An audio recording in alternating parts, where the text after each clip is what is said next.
So being a disruptor, what does that actually mean? I think that the homeless proved, Terry Rigby in a play we put on with Chris O'Connell and Jeremy Weller, was a great example of a disruptor, because he would just stand on stage and look at the audience and be silent at times, and this actually slowed down the audience. And I think this is why we were invited to Paris Pompidou and Dublin Gate and London and Berlin Volksbühne, famously, where Käthe Kollwitz lived nearby, and Rosa Luxemburg and Bert Brecht and Piscator first did a really disruptive 24-hour theatre piece. And what's so interesting about this ability to disrupt is it's like people saying tech is disrupting.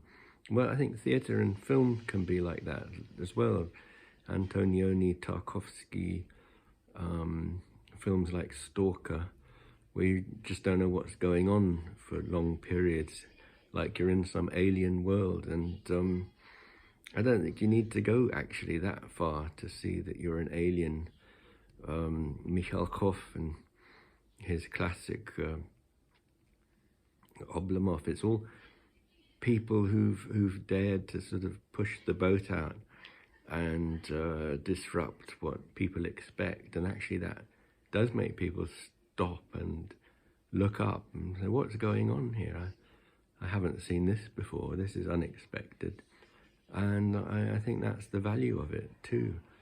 You get the Turner Prize winners, like Landy, who burned all his possessions. But I've just been going through my flat in Berlin and feeling this real need and desire to just give things away and to outdo Landy, because I'm not burning and creating plastic poison in the atmosphere. I'm giving things, and they're taking on a new life. It's, rather than seeing matter as money and pop, giving things away that then actually become something new. They transform.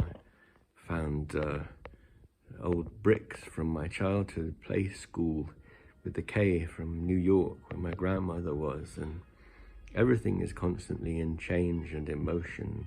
My grandmother was somebody who helped set up Israel, and now I'm sure would be utterly ashamed of what's going on. Children being born in the street, 150 a day in Gaza without any medical equipment. I think that there's a great need in society to have a fresh perspective, and I hope that this disrupts, like Leonardo Patterson as well is a disruptor. He can't hear properly and can't speak, but he signs. But when he plays the drums, it's like nobody else. His energy is amazing. That's what I want to give as my message on, what is it, Three Kings Day. So that was my little choral piece. Happy New Year, everyone.